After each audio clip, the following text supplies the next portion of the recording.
ready for the dictation. Transcription number 1. Start. Now, sir, honorable members will recall that the bill was introduced in the House of the People on the 2nd September 1953. It has had a long history and in one form or another.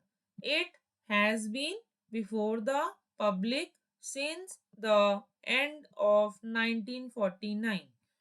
In the statement of objects and reasons, the various stages through which the bill has passed since 1946 have been summarized, and I need not recapitulate on this occasion the circumstances in which the then government of India took the decision in early 1946 to initiate an inquiry into the reform of our company law.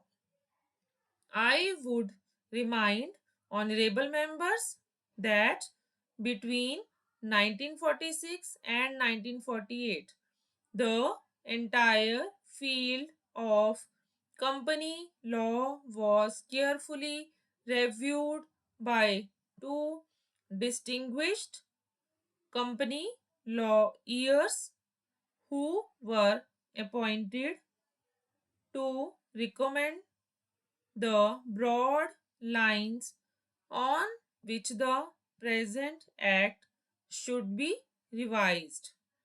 Their recommendations were examined in the then Ministry of Commerce, and certain tentative departmental views which emerged were circulated in a comprehensive memorandum to all recognized trade and industrial associations, bar associations, the high courts, and the state governments.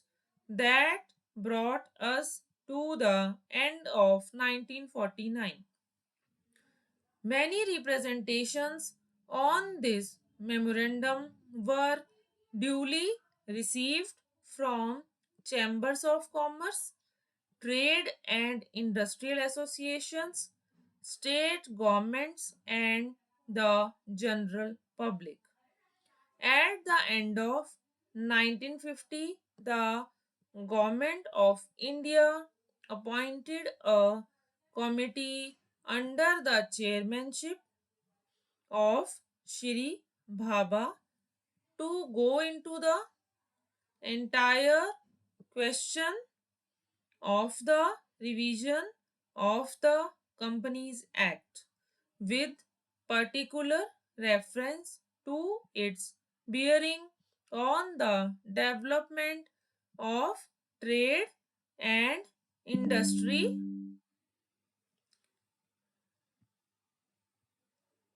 in this country.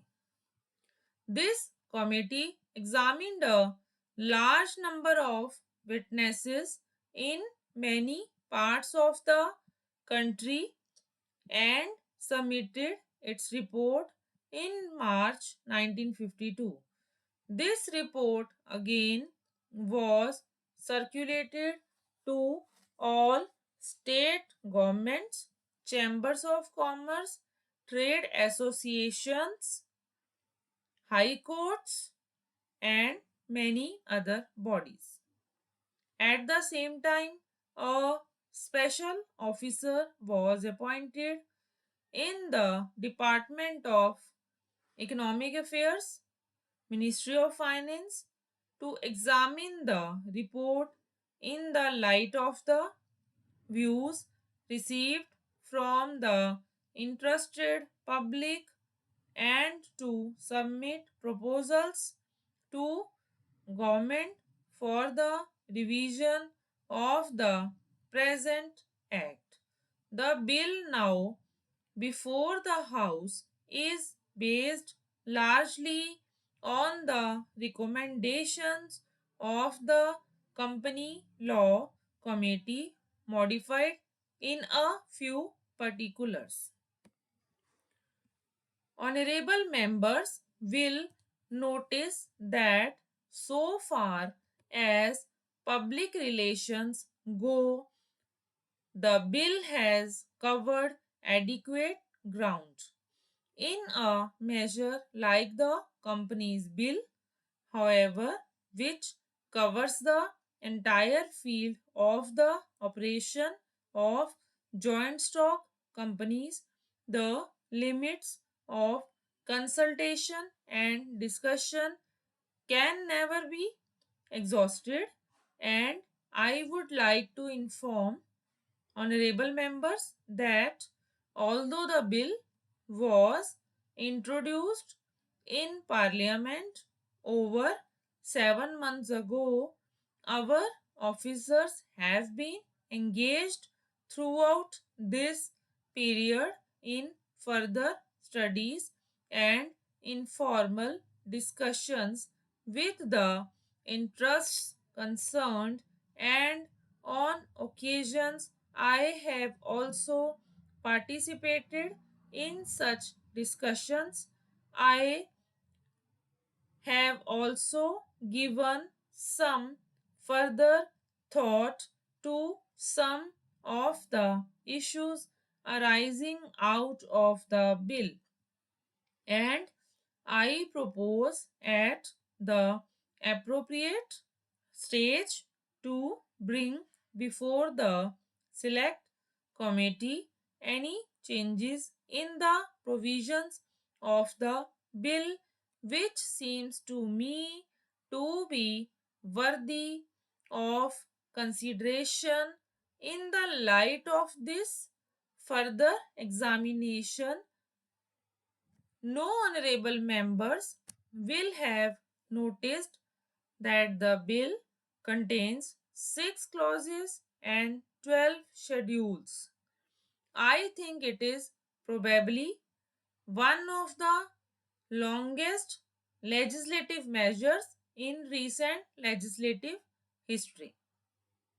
But its size might be regarded as misleading unless I make a few comments.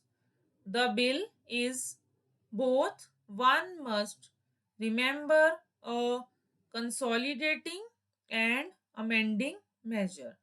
As mentioned in the statement of objects and reasons, this is the first opportunity which has occurred since 1923 for the consolidation of the Companies Act.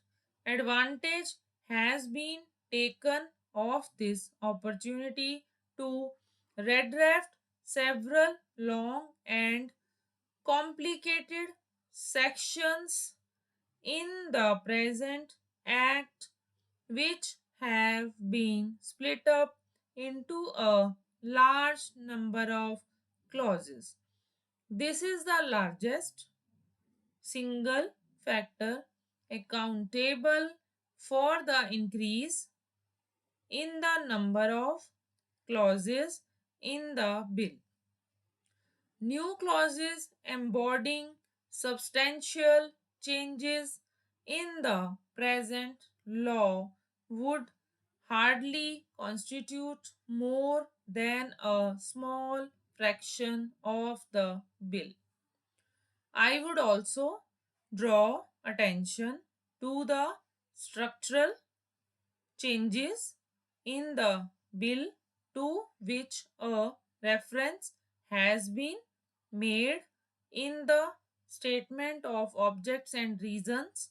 The red draft of the bill and the rearrangement of the existing chapters in the Companies Act in a more logical order have, I think, resulted in a noticeable improvement in the form of the bill, and I hope will facilitate better understanding and appreciation of the scheme. I wish that the act, which came into effect long ago, was implemented properly. I know that the minister here is very earnest in implementing it, but unfortunately, his colleagues at the state level are disappointing him.